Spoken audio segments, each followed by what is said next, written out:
Surat Rasul Paulus kepada jemaat di Korintus.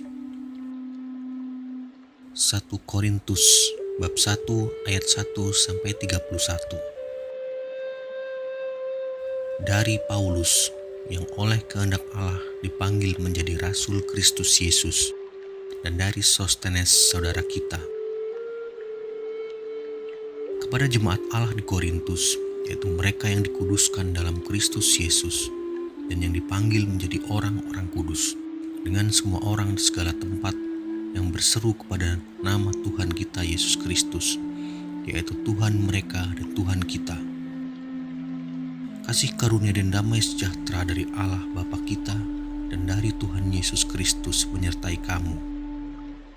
Aku senantiasa mengucap syukur kepada Allahku karena kamu atas kasih karunia Allah yang dianugerahkannya kepada kamu dalam Kristus Yesus.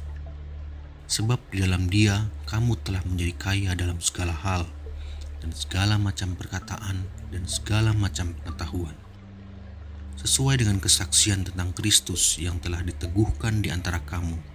Demikianlah kamu tidak kekurangan dalam suatu karunia pun, sementara kamu menantikan pernyataan Tuhan kita Yesus Kristus. Ia juga akan meneguhkan kamu sampai kepada kesudahannya, sehingga kamu tak bercacat pada hari Tuhan kita Yesus Kristus. Allah yang memanggil kamu kepada persekutuan dengan anaknya Yesus Kristus Tuhan kita adalah setia. Tetapi aku menasihatkan kamu, saudara-saudara, demi nama Tuhan kita Yesus Kristus, supaya kamu seia sekata, dan jangan ada perpecahan di antara kamu, tetapi sebaliknya supaya kamu erat bersatu dan sehati sepikir. Sebab saudara-saudaraku, aku telah diberitahukan oleh orang-orang di keluarga Chloe tentang kamu, bahwa ada perselisihan di antara kamu. Yang aku maksudkan ialah bahwa kamu masing-masing berkata, aku dari golongan Paulus, atau aku dari golongan Apolos, atau aku dari golongan Kefas, atau aku dari golongan Kristus. Adakah Kristus terbagi-bagi? Adakah Paulus disalibkan karena kamu?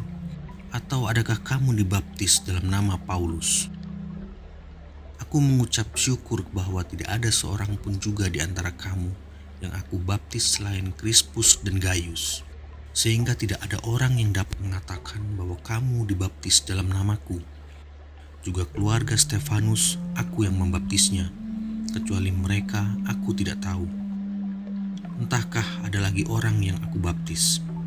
Sebab Kristus mengutus aku bukan untuk membaptis, tetapi untuk memberitakan Injil, dan itu pun bukan dengan hikmat perkataan, supaya salib Kristus jangan menjadi sia-sia. Sebab pemberitaan tentang salib memang adalah kebodohan bagi mereka yang akan binasa, tapi bagi kita yang diselamatkan, pemberitaan itu adalah kekuatan Allah. Karena ada tertulis, aku akan membidasakan hikmat orang-orang berhikmat, dan kearifan orang-orang bijak akan kulenyapkan. Di manakah orang yang berhikmat? Di manakah ahli Taurat? Di manakah pembantah dari dunia ini? Bahkan Allah telah membuat hikmat dunia ini menjadi kebodohan. Oleh karena dunia dalam hikmat Allah tidak mengenal Allah oleh hikmatnya, maka Allah berkenan menyelamatkan mereka yang percaya oleh kebodohan pemberitaan Injil. Orang-orang Yahudi menghendaki tanda dan orang-orang Yunani mencari hikmat, tetapi kami memberitakan Kristus yang disalibkan, untuk orang-orang Yahudi satu batu sandungan, dan untuk orang-orang bukan Yahudi suatu kebodohan. Tetapi untuk mereka yang dipanggil, baik orang Yahudi maupun orang bukan Yahudi, Kristus adalah kekuatan Allah dan hikmat Allah. Sebab yang bodoh dari Allah lebih besar hikmatnya daripada manusia, dan yang lemah dari Allah lebih kuat dari manusia. Ingat saja saudara-saudara, bahwa keadaan kamu ketika kamu dipanggil, menurut ukuran manusia, tidak banyak orang yang bijak, tidak banyak orang yang berpengaruh, tidak banyak orang yang terpandang. Tetapi apa yang bodoh bagi dunia dipilih Allah untuk memalukan orang-orang yang berhikmat, dan apa yang lemah bagi dunia dipilih Allah untuk melakukan apa yang kuat, dan apa yang tidak terpandang dan yang hina bagi manusia dipilih Allah bukan apa yang tidak berarti, dipilih Allah untuk meniadakan apa yang berarti, supaya jangan ada seorang manusia pun yang memegahkan diri di hadapan Allah, tapi oleh Dia kamu berada dalam Kristus Yesus, yang oleh Allah telah menjadi hikmat bagi kita. Ia membenarkan dan menguduskan dan menebus kita. Karena itu seperti ada tertulis, barang siapa yang bermegah, hendaklah ia bermegah di dalam Tuhan.